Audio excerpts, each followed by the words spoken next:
parent family is the dominant family in our society. And by 2020, they tell us it will be 60%. We'll see. But in spite of that, families are breaking up like stale crackers. And the Adventist church of black families have not shown any significant difference. I dare say that the Adventist family should be a model for the world. Can the church say amen? But sad to say, we are going with the flow. See, we have a wealth of information from the Bible. Can the church say amen? From a spirit of prophecy, from our history, and from our experience. But unfortunately, the Adventist family has shown no significant difference. Our youth are still rushing into marriage unprepared. Some are still marrying unbelievers. When problems arise, they are unprepared to handle conflict and marital challenges, and it quickly ends up in separation and divorce. Husbands and wives are filing for divorce after 1 or 2 years of trying. I was reading recently, I did a presentation recently, the shortest marriage in the history of the world, somewhere in Asia. Man got married in one room here, and as the wedding ended, he went to the next room to file for divorce. What the reason is, we don't know, and I was not told, but there was the shortest. I got the name somewhere. And there are those who are seeking divorce because they want a change. Want to change spouses as though they are changing underwear.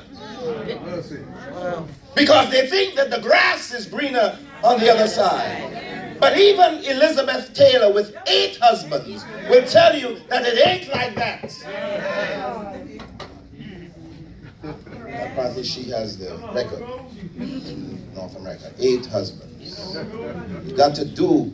See, when you see someone else's grass looking green and yours is not as green, you need to do your own gardening.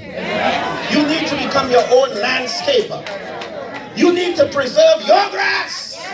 You need to cut your grass. You need to water your grass. You need to fertilize your grass. You need to mow your own lawn. And when you mow your own lawn, you water your grass, you take care of your grass may look better than your neighbor's. You're not taking care of your wife and expect your wife to look like the neighbor's wife.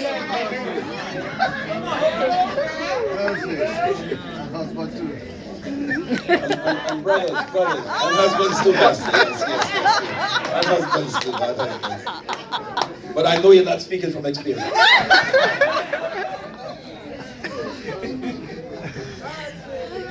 But then after the divorce, there turns out to be a new battle. The battle for custody of the children. We think of divorce and we're not thinking of the children. But after the divorce, there's a battle. Yes, custody of the children. And in some states, we are hearing of spouses who are taking the lives of their children and then their own. Last year, you heard about the man who threw his 3-year-old son down from a New York building, then jumped to his own death. Why? Because he did not want his wife to have custody of the children. So he killed the child, dropped the child from the 53rd floor, and then jumped and killed himself. See, my brothers and sisters, the family used to be a sacred word. But today, for some, it's simply scary. Some lady told me the other day, she said, I don't want to call God Father because my father abused me. And if he is the one who tells me about you, Godfather, I don't want to have anything to do with him. My Lord. Simply scary because there's so much abuse, spousal abuse, both men and women. Yeah. Men are hitting on their wives, and their wives are hitting on the men. Yeah. They tell me that when a man hits his wife, that's abuse. That's what they tell me. Yeah. When a man hits his wife, that's abuse. But when a woman beats up on a husband, he deserves it. That's what they told me. I don't believe it, but that's what they told me. And men,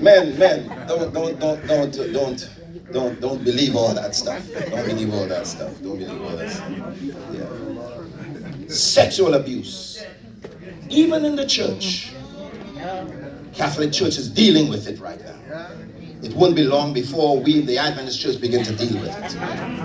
Child abuse, senior abuse, verbal abuse. And I want you to listen to what I'm going to say now. Sometimes verbal abuse is worse than physical abuse. Our hospitals, our psych wards are filled with people who have been verbally abused over the years, and they think nothing good of themselves. See, if you physically abuse me, the welts can go away and I can move on. But physical abuse, mental abuse stays here. Stays here. And I speak to you now, parents, husbands and wives, mothers and fathers, that if any of you are in any way abusing anyone, abusing your children, let me say this, Pastor, I need to say this. The only form of discipline, my brothers and sisters, especially those of us who came from the Caribbean, is not only spanking. We got to find some other methods of disciplining. And I understand why we spank, because that's what we saw. But this is America. And if you continue doing that, some of you are going to end up in jail. The kids know their rights. They go to school, and anytime there's a welt on them, they go straight to the social workers. A lot of us here, those of us who are from the Caribbean, that's what our parents did. That's what our fathers did. I tell my wife all the time, if in Trinidad there were child abuse laws, if in Trinidad, Dr. Pilgrim, if in Trinidad there were child abuse laws when I was growing up, my dad would be serving 8 consecutive life sentences. And it's not that he was a bad person, but that's all he knew. But we live in America.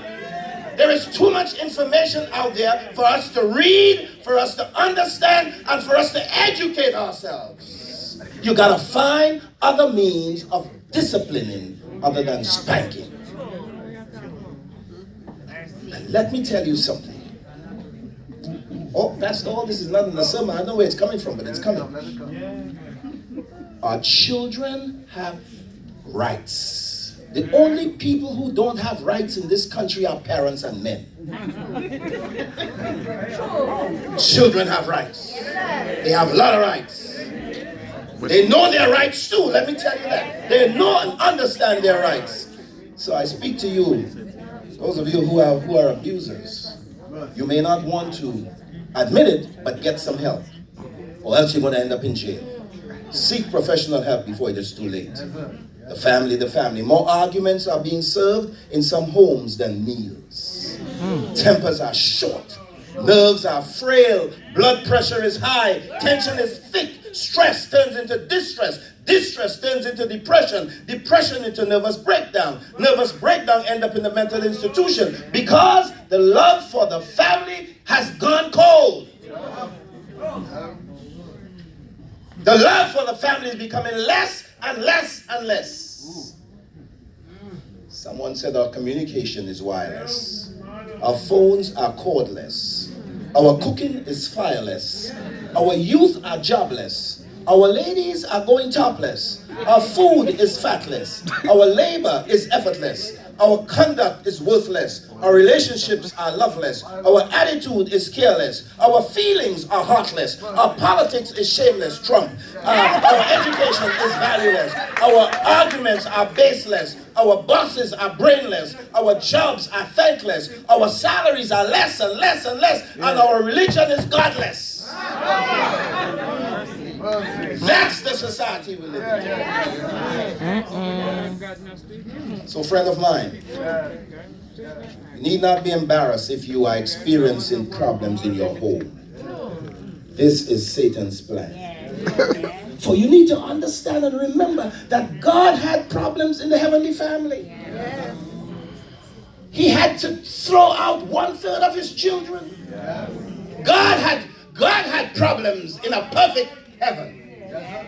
God had problems with 2 of his children in his Edenic home, and he had to put both of them out. Jesus had problems with the apostolic family. So you and I are not immune from family problems. Can the church say amen? As a matter of fact, the closer you are to Jesus, the more Satan will attack your family. Sometimes it may even appear that Satan is winning the battle, but I've come by here, Village Church, to tell you that Jesus has already won the family victory for you. Satan is no respecter of family. If you serve Jesus, he's coming after you and coming after your family. So you've got to keep pressing on the upward way. New heights you are gaining every day. Still praying as you're onward bound. Lord, plant my feet on high ground. Can the church say amen? Doesn't matter who you are. The devil is coming after you. She is clothed in a long white robe that marks her as the daughter, the virgin daughter of the king of Israel. Asked by her father David to bring some food to her sick brother Ammon, Tamar happily complies. For being so kind, her brother rapes her. This is the family of the king. He rapes her. Obviously, the rascal was not sick. He only pretended to get his sister into his room. And now, this very young girl must live a life of shame and rejection. But it doesn't stop there in the royal family. The news spreads all over Israel, and everyone waits with bated breath to see what King David would do to discipline his son. To their horror and amazement, King David does nothing. And by this time, Absalom had come to hate Ammon for what he had done to Tamar, their sister. So when he got an opportunity, he kills his brother Ammon and becomes a fugitive. What a mess. The royal family. King David's family. What a mess. What a disgrace. What a family. What an embarrassment to God's kingdom. But you can be royal family of England. Satan is coming after you. You could be the presidential family of the United States. Satan is coming after you. You can be a prince. Satan is coming after you. You could be a pauper. Satan is coming after your family. You can feel safe now, but your turn is coming. So my admonition to you today, don't judge other families by your standards. Don't condemn a family because Satan is giving them a rough time. Instead of condemning them, pray for them. Can the church say amen? Amen. Instead of condemning them, support them because your turn is on its way. It's mine today, yours tomorrow. David is king of Israel, but his family is guilty. David is king of Israel, but his family is guilty of incest, rape, and murder. So in order for the family to survive, we've got to get back to the basics. Can everybody say, get back to the basics? You've got to get back to the Word of God. Get back to family worship. Remember when I was a boy, 5 o'clock in the morning. 5 o'clock in the morning, we were up and singing. 8 children, mother and father. You got to get up because after you've gotten up to have worship, you got to carry water. Yes, sir. And after carry water, you got to do your chores around the house. And after you've done that, then you got to get ready for school. And be on time. There were no faucets to turn on. The only one you turned on was the standpipe down the street. But I remember us singing early in the morning. What's the song? Yeah. Lord, in the morning thou shalt hear my voice ascending high. I haven't sung it for years, but I remember it because I sung it so much. We prayed. prayed. We prayed. Everybody had to pray. And I'm glad that I was one of the younger ones, because the youngest, we started from the youngest to the oldest. By the time it got to my oldest sister, my mom and dad, we were taking our nap. Yes. You're gonna catch that one on the way out. You're gonna catch that on the way out. Because I'm a minister, I can tell you all this stuff. But we had family worship morning and evening. Now our homes are devoid of worship. My wife leaves home 6 o'clock every morning, but before she leaves every morning, I could be as tired as whatever it is. We're going to have worship, I could go back to bed. Amen. Family worship. We used to sit together in church as families. But these days, we're not sure who the families are anymore. Because sometimes the husband is over there, I told the men last night, and the wives are over there. Maybe for some of the reasons we don't know, but not all are for the same reasons. I better tell you that. Sitting together in church, sharing and affirming each other to God's design for the family, because the further we are removed from God, the more we will suffer. So let me say today, husbands, you still have to love your wives. Can the church say amen? Let me say it again. And I want the wives to say amen. Husbands, you still have to love your wives. Amen. Gentlemen, she is not a baseball, so she should not be hit. She's not a football, so she should not be kicked. She's not a baby's bottom, so she should not be slapped. She's not your child, so she should not be spanked. She is the weaker vessel. She is bone of your bone. Can the church say amen? Amen. Flesh of your flesh. She is to be loved and she is to be cherished. Can the church say amen? Amen. Wives, you must continue to love your husbands. Can the men say amen? That's the weakest amen I've heard from men for a long time. Let's try it again. Let's try it again. Wives, you must continue to love your husbands. Amen. One more time. Gentlemen, may I say this to you?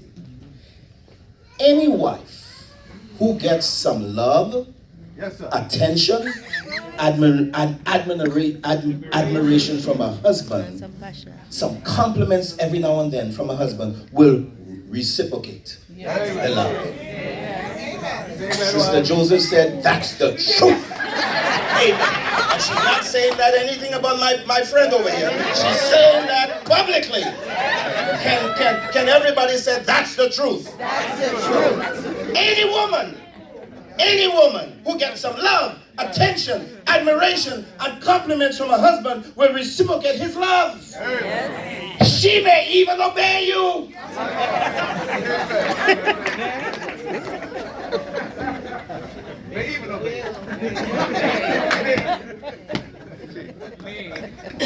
And children, obey your parents. Amen. Children, the Bible says, obey your parents in all things, for this is well pleasing unto the Lord. Amen. Fathers, provoke not your children to anger, lest they be discouraged. Children are divorcing their parents these days. Children are disobeying their parents more and more. Children are killing their parents. Only this week, there's a young teen killed his mother after she was discussing with him his grades. You read it, you heard it on the news. His grades. 15-year-old boy. He strangled his mother after getting into an argument over bad grades he received. You think I could have ever thought of killing my father? Perish the thought.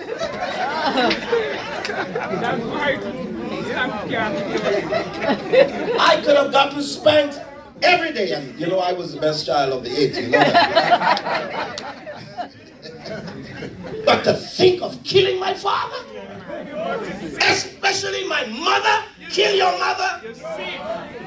Anathema. But he killed his mother over grapes. Then you heard about the Arizona boy fatally shoots his grandmother who asked him to clean up. He got a gun. He went and he killed his grandmother.